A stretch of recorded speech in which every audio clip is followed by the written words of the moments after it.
2022년에 기독교 사회문제연구원이라는 곳에서 설문조사를 한 적이 있습니다. 교회에 대한 인식에 대한 설문이었습니다. 교회를 어떻게 바라보고 계십니까? 이런 여러 가지 설문 내용 중에 62% 되는 사람들이 개신교 교회가 우리 사회의 차별과 혐오를 부추기고 있다라는 대답을 한 것입니다. 그 중에 25%는 매우 그렇다 이렇게 대답을 했습니다.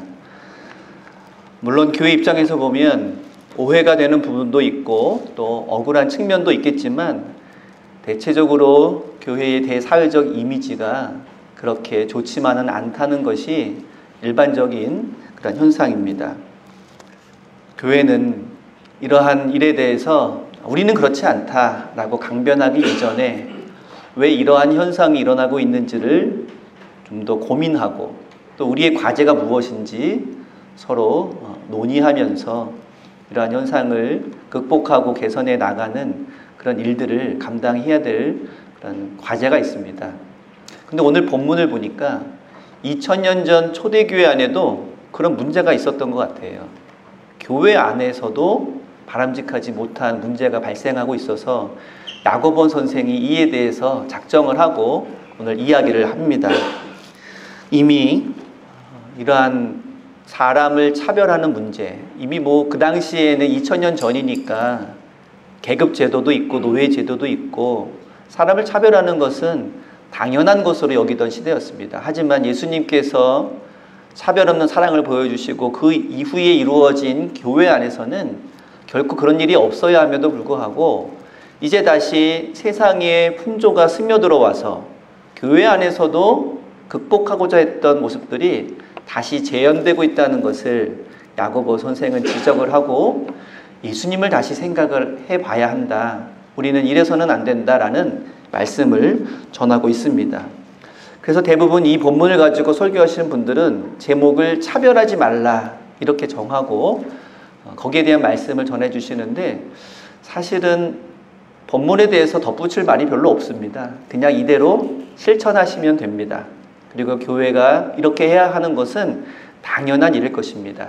저는 오늘 여기에 대한 이야기보다도 야고보 선생이 이 말씀을 전할 때 그 머릿속에 분명히 떠오르고 있었을 예수님의 말씀, 예수님의 행동과 모범 이것을 다시 한번 살펴보고자 합니다. 마태복음 25장에 보시면 예수님께서 최후의 심판에 대한 말씀을 하고 계시지요. 양과 염소의 비유입니다. 이 말씀을 통해서 예수님은 이렇게 말씀하십니다. 배고픈 사람을 먹이고 헐벗은 사람을 입히고 목마른 사람에게 물을 주고 갇힌 사람을 돌봐주고 나그네된 사람을 영접하고 병든 사람을 우리가 잘 돌봐주어야 한다. 여기에는 어떤 조건도 없습니다. 그 사람이 가난하든 부자이든 병든 사람이든 아니든 사회적인 지위가 어떠하든 이러한 어려움에 직면한 사람들을 우리가 만나면 마치 주님 대하듯이 우리가 그들을 대해야 한다라고 말씀을 해주고 있습니다. 절박한 상황에 처해 있는 사람들을 향해서 차별과 혐오가 아니라 그들에게 무한한 사랑을 그리고 관용을 베풀라는 말씀입니다. 그리고 예수님은 말씀뿐만이 아니라 몸소 그러한 사랑을 실천하시고 보여주셨던 분입니다.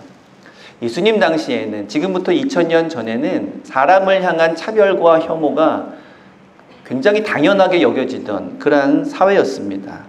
몇 가지 예를 들어보자면 요한복음 1장에 예수님의 제자를 부르는 과정에서 나다니엘이라는 사람이 등장을 합니다. 그에게 빌립이 내가 정말 대단한 분을 만났는데 한번 만나보자 라고 권유하자 이 나다니엘이라는 사람이 이렇게 대답하죠. 나사렛에서 무슨 선한 것이 날 수 있느냐. 그 당시 사람들은 이스라엘의 북부지방인 이 갈릴리 지역, 나사렛이 속해 있는 이 갈릴리 지역을 매우 무시하고 천대했습니다. 인물이 날 수 없는 곳이라고 낙인을 찍고 거기에서 무슨 선지자나 위대한 선생이 나올 수 있느냐라고 이 나다니엘이라고 하는 후에 예수님의 제자가 되는 사람이 무심코 그 말을 뱉었던 것입니다. 이처럼 지역적인 차별과 편견이 극심했던 그런 사회였습니다. 또 요한복음 4장에 보면 우리가 잘 알고 있는 사마리아 여인과의 예수님의 대화가 있죠. 이때 예수님이 사마리아 지역으로 제자들과 함께 지나가시는데 이것 자체가 굉장히 예외적인 일입니다. 유대인들은 이 사마리아 지역을 아예 가지를 않습니다. 이 사마리아 지역은 이스라엘의 중부 지역인데 아수르 시대 때부터 혼혈인 사람들이 많이 살고 있던 지역입니다. 그래서 유대인들은 자신의 순수한 혈통을 내세우면서 사마리아인과는 상종하지 않는 풍습이 그때 있었습니다. 그런데 예수님께서 유대인인데 사마리아 지역을 지나가시고 그 가운데 우물가의 한 여인에게 물을 좀 달라고 요청을 하니까 그 여인이 이렇게 말하죠. 당신은 유대인인데 어떻게 나에게 물을 달라고 하십니까? 하면서 거기에 대한 설명이 붙어 있는데 유대인은 사마리아인과 상종하지 않기 때문에 이 여인이 이렇게 말한 것이다. 사마리아인에 대한 차별과 편견, 게다가 여인에 대한 이 무시와 차별도 같이 존재했기 때문에 예수님의 행동이 매우 이례적이었다는 것을 보여주는 예입니다. 또 누가복음 5장에 보시면 예수님께서 세리와 죄인들과 함께 식사를 하는 그런 장면이 있는데 그때 바리새인들이 등장을 해서 너희 선생님은 왜 이 세리와 죄인들과 함께 식사를 하느냐라고 따져서 묻습니다. 그 말은 그 당시 세리라든지 혹은 죄인으로 낙인 찍힌 사람들은 접하지도 않고 가까이 하지도 않고 더군다나 식사를 함께 하는 일은 거의 금기시 되다시피 하던 그런 시대였기 때문입니다. 이처럼 그 당시에 직업에 따라서 사회적 신분에 따라서 얼마나 차별이 심했는지를 보여주는 예라고 할 수 있습니다. 또 요한복음 9장에 보면 제자들이 날 때부터 앞을 보지 못하는 사람을 가리키면서 예수님께 이렇게 말하죠. 이 사람이 맹인으로 태어난 것은 그 사람의 죄입니까? 아니면 그 아버지의 죄입니까? 이건 뭘 말하고 있습니까? 병든 사람, 장애를 가지고 있는 사람에 대해서 그를 안타깝게 여기고 우리가 도와주어야 할 대상으로 보는 것이 아니라 저 사람은 죄인이다. 뭔가 잘못한 것이 있으니까 저런 벌을 받는 것이 아닌가라는 인식을 제자들도 가지고 있었다는 겁니다. 이처럼 그 당시에는 오늘날 우리가 이해할 수 없을 정도로 많은 차별과 혐오가 가득했던 그러한 시대였습니다. 예를 들자면 한도 끝도 없을 것입니다.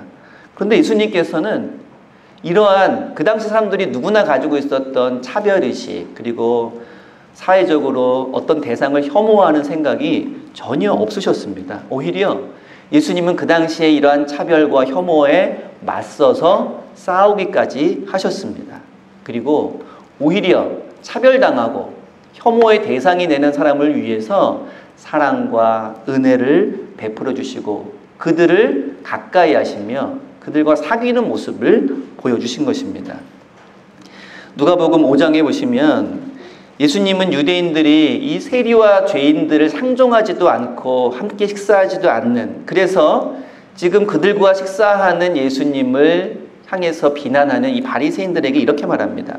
내가 의인을 부르러 온 것이 아니고 죄인을 불러 회개시키러 왔다. 병자들에게 의사가 필요한 것처럼 죄인들에게 내가 그들을 회개시켜 구원받게 하기 위해서 왔는데 그들을 만나지도 않고 그들을 접하지도 않고 어떻게 그들을 부를 수 있느냐라고 말씀하고 있는 것입니다. 그리고 그 당시에 세리라고 하는 직업이 있었습니다. 지금의 세무 공무원과 비슷할 텐데요. 그들은 사회적으로 매우 천대받고 미움받았던 그런 사람들입니다. 그런데 예수님께서 누가복음 19장에 보시면 삭개오라고 하는 세리장을 만납니다. 이 삭개오도 예수님께 차마 가까이 가지 못할 정도로 멀찍이 서서 예수님을 보기만 했던 사람입니다. 그런데 그 삭개오를 만난 예수님은 내가 오늘 이 사람의 집에 가서 유하겠다 하시면서 또 많은 사람들이 싫어하는 세리의 집에 가서 세리와 어울리는 그런 모습을 보여줍니다. 그리고 그가 예수님의 말씀을 듣고 회개하고 내가 그동안 불의를 저질러서 남의 물건 혹은 재산을 빼앗은 것이 있으면 내가 그것을 다 갚겠습니다 라고 회개하자 예수님께서 그에게 이렇게 말씀하십니다. 오늘 구원이 이 집에 이르렀도다. 여기에 대해서 항의하는 사람들이 많이 있을 때 예수님이 또 같은 말씀을 하십니다. 인자가 온 것은 잃어버린 자를 찾아 구원하려 함이니라. 예수님에게는 어떤 편견도 사회적인 차별도 없으셨음을 다시 한번 보여주십니다. 이런 예수님을 향해서 많은 사람들이 이렇게 비난합니다. 이 예수라는 사람은 먹기와 마시기를 탐하는 사람이다. 그리고 세리와 죄인의 친구다. 이렇게 비난했던 겁니다. 이것은 그 당시에서는 굉장히 치명적인 비난이었습니다. 이 예수라는 사람이 얼마나 잘못됐는지를 나타내주는 말로 이런 말을 했던 것입니다. 그런데 예수님은 전혀 이러한 평가에 아랑곳하지 않으셨고 오히려 나는 세리와 죄인을 찾으러 온 사람이다. 그들과 친구가 되기 위해서 왔다라고 당당하게 말씀하시면서 또 많은 사람들에게 같은 사랑을 보여주셨습니다. 그 중에 하나가 율법에 보면 병든 사람, 특히 부정한 병에 들린 사람은 접촉하지 말아야 되는 규정이 있습니다. 그 대표적인 사람들이 피부병 걸린 사람들, 나병 환자들에 대해서도 그들에게 죄가 있다, 부정하다 이렇게 낙인 찍었는데 예수님은 이 나병 환자를 만나셨을 때에도 전혀 꺼리낌 없이 그를 만지시고 그를 치료해 주셨습니다. 원래는 그를 멀리하고 그들과 접촉하면 안 되는데 예수님은 그들을 불쌍히 여기시고 그들을 만지시고 그들을 치유해 주신 것입니다. 예수님의 이러한 차별 없는 사랑, 상대방을 가리지 않는 그러한 모습들은 우리에게 많은 교훈을 전해주고 있습니다. 한편 그 당시 대제사장들, 장로들, 바리새인, 사두개인, 서기관, 율법학자 이런 사람들을 종교 지도자라고 부릅니다. 이런 사람들은 그 당시 사람들로부터 존경을 받았고 그들의 권위에 함부로 저항하지 못했습니다. 그래서 그들은 자신들의 권위에 도취되면서 다른 사람들을 업신여기거나 차별하는 일들을 아무렇지 않게 해왔습니다. 그런데 예수님은 그런 사람들에게 전혀 주눅들거나 그들을 특별 대우하거나 하지 않으시고 그들이 잘못한 것이 있을 때 여지없이 그 잘못을 지적하기도 하셨습니다. 대표적으로 바리새인들입니다. 바리새인들을 향해서 많은 사람들은 그들이 우리에게 율법을 알려주고 뭘 잘했는지 잘못했는지 마치 심판관 같은 역할을 하는 사람들이기 때문에 늘 주눅들어 살고 있었는데 예수님은 오히려 그들을 위선자라고 고발하셨습니다. 그리고 이런 말씀도 하셨죠. 화 있을진저 너희 바리새인들이여 너희가 회당의 높은 자리와 시장에서 문안받는 것을 기뻐하는도다.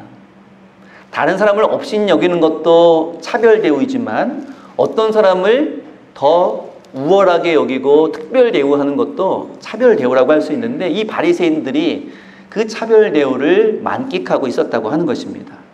이들뿐만 아니라 예수님은 언행의 불일치와 위선과 비신앙적이고 비윤리적인 모습을 보이는 자들에 대해서 여지없이 그들을 비판하시고 회개를 촉구하셨습니다.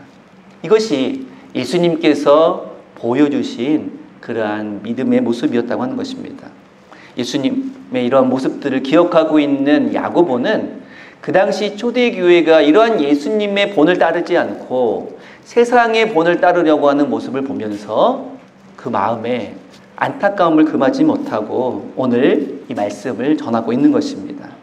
우리가 믿는 예수님이 누구신가 한번 생각해보라 라고 하면서 이 말을 시작합니다. 예수님은 아무런 차별도 없이 우리를 사랑해 주시고 우리를 구원해 주신 분이 아니신가 라고 말하면서 이렇게 시작합니다. 내 형제들아 영광의 주 곧 우리 주 예수 그리스도에 대한 믿음을 너희가 가졌으니 사람을 차별하여 대하지 말라. 이 말씀은 윤리적인 교훈을 주기 위해서 하는 말씀이 아니라 예수님을 생각해보라. 예수님을 따르는 우리가 어떻게 그럴 수 있느냐라고 신앙적인 접근을 하고 있는 것입니다. 한번 생각해 볼까요? 만약에 예수님께서 그 당시 사회에서 그 당시 사람들이 가지고 있었던 이러한 편견, 그리고 차별에 대한 의식을 가지고 계셨다면, 그리고 그것을 가지고 사람들을 대하셨다면 과연 예수님에게 나아가서 구원을 바라고 또 하나님의 자녀로 나아갈 수 있는 사람이 몇 명이나 될까요? 예수님이 그 당시 사회적인 편견과 차별을 가지고 그대로 사람들을 평가하셨다면, 그리고 지금 오늘날 우리를 향해서도 지금 우리가 경험하고 있는 이런 사회적인 편견과 차별을 그대로 우리에게 적용하신다면 과연 주님 앞에 바로 설 수 있는 사람들이 얼마나 되겠습니까? 야고보는 예수님에게는 아무런 차별도 편견도 없으셨고 그러한 모습으로 우리를 대하시고 사랑해 주셨기 때문에 그래서 우리도 구원받을 수 있었던 것이 아니냐. 우리가 어떤 자격이 있어서 어떤 능력이 있어서 하나님의 구원받은 백성이 될 수 있었느냐라고 되물으면서 예수님을 믿는 우리도 그러해야 한다라고 말하고 있는 것입니다. 앞서 말씀드린 것처럼 1세기의 세상은 차별과 편견을 당연하게 여기는 그런 사회였습니다. 오늘날 21세기에 우리가 살아가고 있습니다. 노예제도도 폐지되었고 계급제도도 사라졌습니다. 그리고 우리는 법 앞에 모든 사람들이 평등하다라고 말하고 있습니다. 그리고 민주적인 사회에서 살아가고 있는데 과연 1세기의 사회에 비해서 그만큼 더 차별이 없고 편견이 없는 세상에서 살아가고 있는지는 한번 깊이 고민해야 하는 그런 문제입니다. 많은 사람들이 그 겉모양은 많이 달라졌지만 그 정도는 크게 달라지지 않았다라고 말하고 있습니다. 인류의 역사, 온갖 차별이 존재했었던 그러한 역사 속에서 이것을 없애기 위해 애쓰고 노력해 왔던 것을 우리는 잘 알고 있습니다. 그럼에도 불구하고 오늘날 세상에서 능력이 안 되는 사람들은 차별받아도 마땅하다라는 말은 하진 않지만 그러한 사상이 얼마나 우리 주변에 많이 퍼져 있습니까? 하지만 야고보 선생은 우리에게 다시 한번 말합니다. 우리에게 차별 없는 사랑을 베풀어 주신 우리 주님을 생각하라. 만약 우리가 그러한 자격을 따지고 외모를 따지고 능력을 따진다면 한 사람도 서 있을 수가 없을 텐데 하나님께서 우리를 사랑하시고 또 주님은 아무런 편견과 차별 없이 우리를 사랑해 주신 것이 아니냐라고 하며 이 말씀을 전하고 있는 것입니다. 이 차별은 그래서 윤리적인 덕목이기 전에 신앙적인 덕목이기도 합니다. 왜냐하면 능력 있는 사람, 뛰어난 사람, 외모를 보고 겉모습을 보고 사람을 평가하는 것은 힘에 대한 숭배, 인간에 대한 숭배가 되기 때문입니다. 오직 하나님만을 섬기고 따라야 할 성도들에게는 합당하지 않은 모습이기 때문에 오늘 야고보는 우리에게 이렇게 말합니다. 만일 너희가 사람을 차별하여 대하면 죄를 짓는 것이니 율법이 너희를 범법자로 정죄하리라. 아마 야고보 선생님이 오늘날 교회를 바라보면 어떤 말씀을 하실까요? 그동안 2000년이 지났는데 정말 좋아졌구나. 정말 나아졌구나. 이제 더 이상 차별도 없고 편견도 없는 그러한 교회가 되었구나 라고 칭찬하실까요? 아니면 2000년 전이나 지금이나 별로 달라진 것이 없다라고 실망하실까요? 앞서 제가 인용하여 말씀드렸던 통계를 보면 아마 야고보 선생님이 많이 실망하고 안타까워하지 않을까라는 생각을 하게 됩니다. 교회는 오늘날 사회적으로 약자인 사람들, 소수인 사람들, 억압받는 사람들, 힘겨운 사람들의 편에 서서 그들과 함께하는 예수님이 보여주셨던 그 모습 그대로를 따르고 실천해야 되는 사명이 있는 곳인데 오히려 오늘날 세상의 평가는 교회가 그렇지 못하다라는 말씀을 하고 있습니다. 목회자를 만나고 또 성도를 만나면 이러한 것들을 실제로 경험하기도 합니다. 많은 사람들이 교회의 크기, 교회의 재정을 가지고 교회의 서열을 매깁니다. 교회의 서열뿐만 아니라 목회자의 서열도 매기고 교인들의 서열도 매겨요. 이러한 것들이 아주 당연하게 이야기되는 것을 볼 때마다 우리가 이 야고보서의 말씀을 좀 더 깊이 고민하고 또 우리의 신앙생활 안에서 어떻게 실천해야 하는가라는 생각을 하게 됩니다. 큰 교회가 작은 교회를 무시하고 도시에 있는 교회가 시골에 있는 교회를 업신여기고 수도권에 있는 교회가 지방에 있는 교회를 별 볼 일 없다라고 생각하는 이러한 모습들은 오늘날 야고보 선생님이 고민하고 염려했던 그런 모습을 다시 반복하고 있는 것은 아닌가라는 생각을 하게 됩니다. 예수님께서는 마태복음 2장에 이렇게 말씀하십니다. 인자가 온 것은 섬김을 받으려 함이 아니요 도리어 섬기려 하고 자기의 목숨을 많은 사람의 대속물로 주려 함이니라. 예수님이 우리를 섬기시고 우리를 위해서 대속의 그러한 십자가를 지신 것은 예수님이 이뻐하는 사람, 예수님 보시기에 자격이 있다고 생각되는 사람, 세상에서 인정받는 사람들만을 위해서가 아니라 오히려 세상에서 천시받고 무시당하고 차별당하고 편견으로 고통당하는 그러한 사람들이 하나님의 자녀라고 하는 것을 다시 깨닫고 그들이 귀하고 복된 존재라는 것을 다시 한번 알려주시기 위해서 하나님의 아들이신 예수님께서 우리의 종이 되시고 우리를 섬겨주셨다고 하는 것입니다. 그렇게 말씀하신 예수님께서는 실제로 그 당시에 가장 차별당하고 소외당하고 무시당했던 사마리아 사람, 죄인과 세리와 창기와 병자들, 이런 사람들을 위해서 복음을 전하시고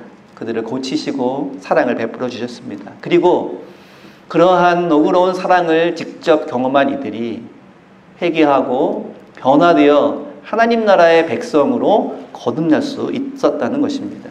바로 그러한 예수님을 바라보는, 그러한 예수님을 따르는 우리와 교회는 그러한 예수님의 삶을 이어가야 할 사명이 있다는 것입니다. 사랑하는 성도 여러분, 저는 우리 수석교회가 1절에 나오는 영광의 주, 곧 우리 주 예수 그리스도에 대한 믿음을 가지고 그것을 실천하는 그런 교회가 되기를 바라며 기도하고 있습니다. 주님의 이 너그러운 사랑을 본받아서 비록 나와 같지는 않지만, 나와 생각이 똑같고 나와 신분이 똑같고 나와 의견이 똑같은 그러한 모습은 아니지만 우리 형제 자매들을, 그리고 우리의 이웃들을 예수님이 차별 없이 편견 없이 대하시고 사랑해 주신 것처럼 우리도 먼저 낮아지고 먼저 겸손해져서 주님을 믿는 그 믿음을 입술로만이 아니라 삶으로 증거하는 그런 교회가 되기를 기도합니다. 그것은 우리에게 먼저 그러한 사랑을 베풀어 주신 주님에 대한 사랑의 기억이 있는 사람만이 할 수 있는 가능한 일일 것입니다. 우리에게 베풀어 주신 사랑, 우리를 구원해 주신 그 은총을 잊지 않고 기억하는 우리 모두가 될 수 있기를 바랍니다. 우리가 어떤 말을 할 때, 어떤 행동을 할 때 그저 내 생각대로, 내 기준대로가 아니라 주님이 우리에게 베풀어 주신 그 사랑이 무엇인지를 깨닫고 잊지 않고 그 말씀 그대로, 그 행동 그대로 다른 사람을 대하고 다른 사람에게 그러한 모습을 베풀어 줄 수 있는 그러한 교회, 그러한 성도가 될 수 있기를 바랍니다. 기도하겠습니다.